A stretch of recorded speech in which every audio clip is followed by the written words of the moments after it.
What is going on, ladies and gentlemen? Welcome back to another video on the channel today, and it's a very different video and another reaction video. And it's my reaction video to the Peaky Blinders Season 6 Episode 1. I'm so gassed. So in today's video then, we're going to dive into episode 1 and we're going to talk about the key topics that happened, just in case some people didn't understand a certain topic. And also, I'll leave it down in the description. I did a reaction to the Season 6 trailer of the Peaky Blinders and gave my predictions for this series. Some may be right, some may be wrong, and I got to evaluate myself on that. So what I quite liked actually at the start of Season 6 Episode 1, they gave about a minute to a minute and a half recap about everything that happened in Season 5. So, you know, it refreshed in our heads what the main people were in Season 5, you know, Oswald Mosley, the divide between Michael and Tommy, etc. So at the end of Season 5, we see Tommy and Arthur on the drive of Tommy's house, and Tommy wants to go for a walk, and then Tommy walks off, he puts a gun to his head and tries to commit suicide. Now where Season 6 starts, it actually shows Tommy pull the trigger, but luckily his older brother Arthur took all the bullets out of the gun, which was very interesting. So then Tommy goes to his knees, face first, half his face covered with mud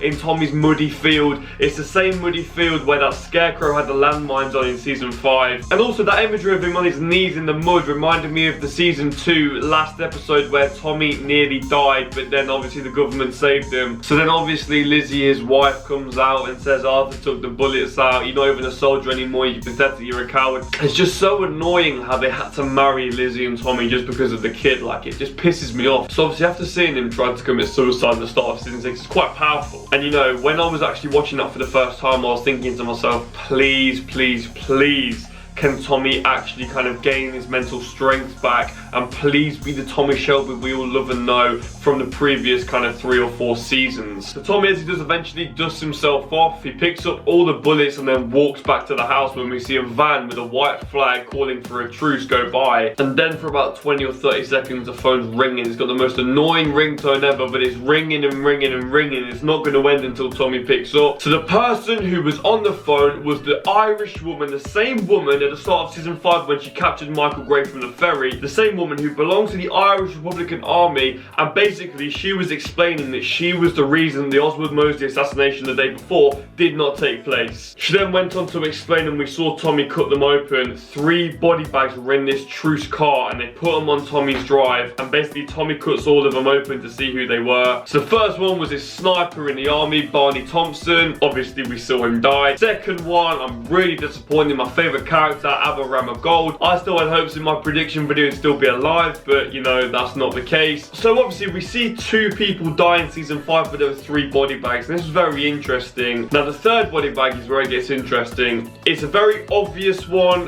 but it's not an obvious one at the same time. So Polly Gray, aka Helen McCroy, actually died in real life, so the directors and writers had to cut her out somehow. So the story they've gone with is, when Polly Gray was at the offices, the Irish Republican just went to the offices and killed her. Now I think it's quite a clever and easy way of getting her death out of the way, if that makes sense. I think out of everyone, Polly Gray will be the death that hurts Tommy the most. Forget about Grace in Season 3 and forget if Arthur does die eventually, Polly Gray will be the one. Polly Gray was basically a mother-like figure to Tommy, and Polly Gray was one of the only people that Tommy could trust. So the next main point we see is then Polly Gray's funeral. So as it's a traditional gypsy funeral, as we've seen many times in the Peaky Blinders now, she has her own little cart with all of her pictures, jewellery and belongings in, and then they burn it, and Michael Gray was the person to burn it. Now in this scene we see clear signs that Michael Gray will be the antagonist in this series, as Michael Gray gives a little speech to himself, basically saying to his mum he will get revenge on Tommy Shelby. I mean, all I can say is, Michael, you can try your best. So the funeral's done, and then it goes to 4 years later. So in Season 5 it focused on the years 1929 due to the Wall Street crash. Now it's 4 years later, so around the years 1933, and we see it's in December 1933, so very close to 1934. So basically Tommy goes to a place called Miquelon Island, and it's French territory, but it's between the border of Canada and the USA and the sea, and Tommy is there for a business meeting. Now for the first time in the whole of the Peaky Blinders we see Tommy Shelby speak French, but that's quite obvious because he fought in France in World War I. So he's in this French bar and he's waiting for the meeting room to be freed from pigeons because the pigeons got in there the day before, and he goes to the bar and asks for a pint of water. Now this is quite significant, and the reason why the French punters were so angry at Tommy for ordering water is because on the date, it is the 5th of December 1933, and this is the last day of something in America called the Prohibition. The Prohibition? How do you say that word? Prohibition. Prohibition. Prohibition. So the reason the French punters were angry at Tommy for ordering water is because of the prohibition going on between the alcohol in the USA in the years 1920 to 1933. So basically, in the USA, there was a ban of all alcohol between these years. However, on this McQuellan Island, which is French territory, they were still allowed to have alcohol. So these businesses on this small island was basically the hugest import-export in alcohol in the whole of the USA. And basically, due to this ban being lifted on alcohol in the USA, these French businesses are gonna lose everything. So this French guy went to Tommy with a glass of whiskey saying, "You were drinking this or you're not leaving here alive." Tommy basically said no. The French guy tried to stick it on him, and then Tommy showed him by cutting him in the face and basically saying, "Back off, I've got a gun as well. If you want to mess, you want to mess." Tommy then goes on to explain he doesn't drink alcohol anymore. For these last 4 years, he's not drank alcohol. He's much more calmer person now, and you know, he's a better person. And I actually really like this new Tommy with no alcohol. You know, he's really clear-headed now and ready for business. There seems to be a tiny bit of respect between these French guys and Tommy, because then Tommy later explained his business is imports and exports and basically offered to help out with these French people, and there was that sign of respect which I really liked. This could arguably be one of the best scenes ever in the Peaky Blinders, period. I don't care. This is definitely in my top 3 best scenes ever, that bar scene in season 6. You need to watch it. So then Tommy goes into this meeting room in the pub, and who does he meet? He meets Michael Gray and Michael Gray's acquaintances to talk about the trade of opium. Now, opium was a drug that we first talked about in season 5, which to do with the Chinese making this opium and selling it. It's interesting because these people that worked for Michael are also from Ireland. And things get interesting when Tommy actually says out loud Michael's uncle-in-law, which is Jackie Nelson. Now, all these people are quite shocked that Tommy says his name. I've never heard of Jackie Nelson myself, but Jackie Nelson seems to be the head of Boston, the head of this organisation, and Tommy's given them this offer of opium, but they have to go back to Jackie Nelson to decide an answer. They then question Tommy once again, why aren't you drinking alcohol? And they tried to force Tommy to have alcohol, but then Tommy got out of it with the wise words he does. He starts talking in this poetic way and basically tells them, look, there's a snake and a rat in your business and they've told the police. However, that's not the case, and Tommy's the actual rat, and Tommy rats Michael to go to prison, but we're going to talk about that in a tiny bit. If someone asked me what is the one thing I didn't like about the season 6 episode 1, and that is the character they've made into Arthur Shelby. Arthur Shelby's only seen a couple of times in this episode, not much speaking at all. He's off his head on opium and he's addicted. It's Christmas time 1933 and Arthur tries to be Santa Claus, but unfortunately he can't even get out of the chair because he's that high on opium. I'm really happy the writers have made Tommy go back to his own ways and be really strong mentally, but please sort out Arthur, man. I love Arthur to bits, but right now he's letting the side down. You can understand why he's depressed though. Polly's died, his wife left him a few years ago now. He is very depressed, but I really want him to snap out of it and help Tommy and be by his side. There's a scene where Ada has to go to the Chinatown shop and say you do not serve Arthur opium ever again. So I think they might dive into Arthur a bit more next episode. The next bit is Michael in prison and his wife Gina visiting him. And obviously Michael is quite confused because Jack Nelson runs everything in Boston, and there's just one little talk and Jack Nelson can get Michael out of prison, but Michael's quite confused because he's still in prison. And that little scene basically ends with Michael just saying, talk to your uncle and get me the fuck out of here, was his exact words. Michael's acting very calm because Gina's saying what's going on, tell him what's going on, but Michael's very calm, you know, it's all in hand, no one's gonna be fighting each other, it's just a nice business meeting. But it sounded to me that Jack Nelson does not want to do business with Tommy Shelby, and we'll see that in this next scene with Gina and Tommy Shelby. So basically Gina just said to Tommy, look, Jack is thinking of buying all the imports and exports of the finest Scotch and Irish whiskey there is. And also Gina told him the news that Jack says no to the opium business meeting we saw earlier with Michael and his associates. Gina's words to Tommy were, you can't take such big of a risk on such a little deal. And then she goes on to say that he's chilling with the President of the United States now, and that's how far he is in government, so he can't be seen doing illegal stuff what you're doing. Gina then ends the conversation with Thomas Shelby saying, go home,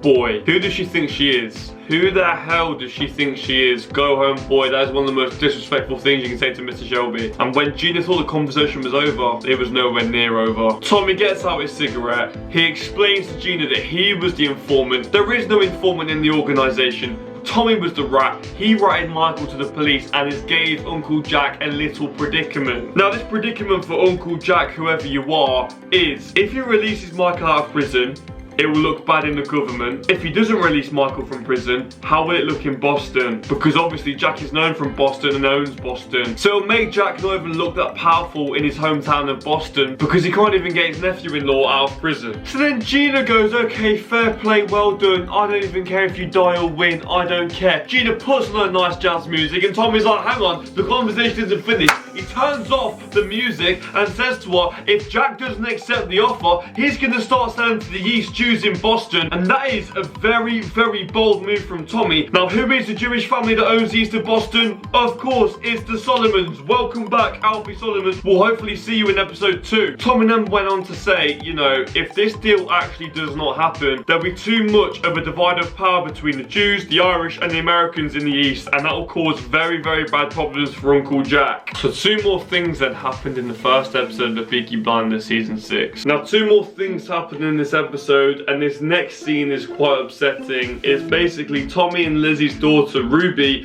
falls ill. The doctor was round, she had a really, really high fever and temperature, and basically Tommy was nice and calm about it, saying fine, take your time, you don't have to come to America straight away because they were going on holiday, but as soon as Ruby's safe to travel, please come to America is what Tommy's saying. Now the conversation was going quite smoothly until Lizzie tells Tommy that Ruby started to say these gypsy terms, and these 2 phrases were like Tignamora and Obeng, whatever that means in gypsy or the language they speak, and this alarmed Tommy very, very much. Also, when Ruby was saying these words, she could see a man with green eyes. Then Tommy says, I'm coming back to England straight away, we need to sort this. Ruby needs to stay out of school, she can't go near a river, she can't ride a horse. Tell Johnny Dogs and all of his wives and his oldest wife, Esmeralda, all the words she's been saying, and also to put a black medallion around her neck to kind of cure these gypsy spells. To cut a long story short, Tommy basically thinks it's Polly doing this to Ruby. So then Tommy ends it by talking to Polly and ends it with saying, they're coming for me. Who's coming for me? We're gonna find that out later on in the episode. So Ruby's ill and Tommy thinks it's some sort of gypsy spell. So the final scene of episode 1 is basically Tommy going to the prison outside to visit Michael and explain to him what's going on. Tommy at the start of the conversation says to Michael, I was the informant, there is no other informant, I was the one that grasped you, and Michael seemed very calm about this until Tommy explained what his next plan was. Now as we know earlier on in the episode, Tommy said that Jack Nelson's in that predicament for keeping Michael in prison for a longer amount of time than scheduled. Now Tommy's just announced to Michael that Jack Nelson will be coming to England and bringing 4 other people with him. Himself, his wife, his mistress, President Roosevelt's son, and also Gina Gray. And then Tommy said something like he'll be showing Gina all the attractions of London, and then that's when Michael flipped. He was like, you fucking bastard, this and that. And Michael was fuming, and Tommy was happy because he knows he's isolated Michael in America while Jack and him are in England together. Well, that's pretty much everything that happened in episode 1, and I would be rating it 9.5 out of 10. I thought it was a very, very strong episode 6. I love the direction they're going down, and it's clear to me that Tommy's got the upper hand on Michael Gray now. But things that I'm hoping and predicting to happen is they sort Arthur Shelby's character out, hopefully Ruby's okay, and also hopefully Tommy and Jackie Nelson meet for the first time in episode 2 next Sunday. Like I've said before also, I'm not keen on Gina, Michael's wife. I just don't think her character fits the Peaky Blinders show as such, but who knows, she started to grow on me after that performance in episode 1. So if you've been excited as much as me to watch the new series 6 of Peaky Blinders on BBC iPlayer, please make sure you give this video a like, guys, and if you're new, make sure you subscribe and comment down below how you thought episode 1 went. If this type of video does okay, I might even next week do an episode 2 reaction. I think I've covered everything here, and yeah, see you in the next video.